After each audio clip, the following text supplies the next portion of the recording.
My daughter whispered, "Mummy, help me," on phone as Hamas terrorists surrounded room she hid in.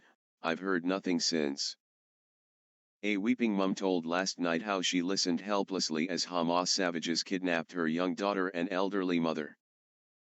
Galit Dan, 53, was 5 miles away when terrified Noya, 12, whispered in her last message, "Help me."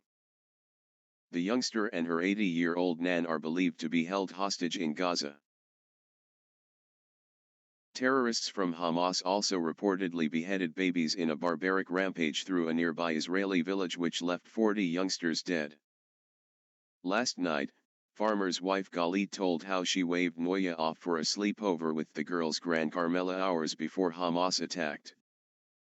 As shootings and explosions erupted near to the Gaza border on Saturday morning, Galit fled to a fortified panic room at their home with Noya's stepdad and her other daughter Tamal, 9.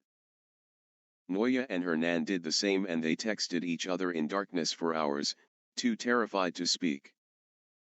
Then, heartbreakingly, Noya sobbed in a whispered last voice message, "Mummy, I'm scared. There are people in the house, help me." Nothing has been heard of her or her grand since, and they are not among around 20 bodies identified in the kibbutz or small farming community of Nir Oz.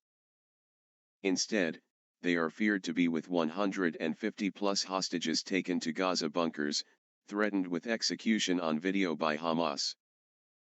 Galit, husband Inon Elon and Tamal were rescued after 22 hours at their home in the settlement of Kibbutz Kisufim.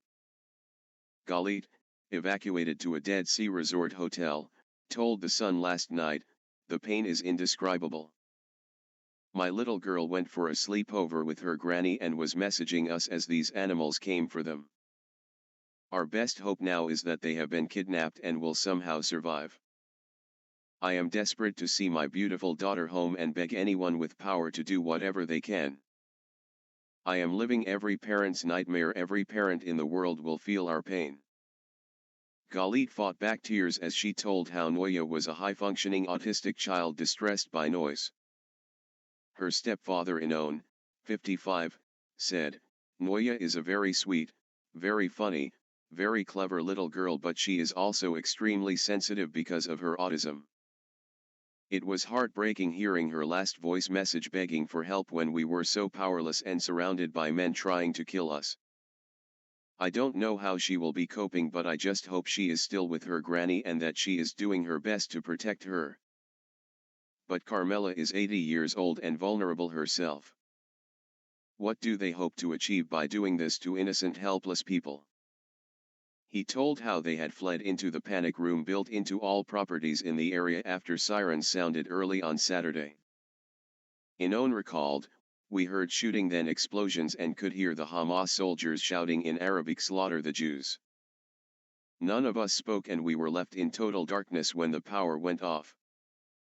Then they came in the house and tried the door of our room, but couldn't get in." Meanwhile, another villager, Shmuel Harel, 33, said Hamas gunmen shot his 90-year-old grandmother Gina Semiatz twice in the head. He went on, "Then they went to her 71-year-old cousin, Ofer Ron, and shot him too in exactly the same way. These are the new Nazis. This was a Holocaust." Columns of Israeli tanks were massing around Gaza last night as Hamas rockets continued to blast Tel Aviv. Peace activist Gershon Baskin, who helped formulate a 2011 deal with Hamas, warned, "Israel won't negotiate this time.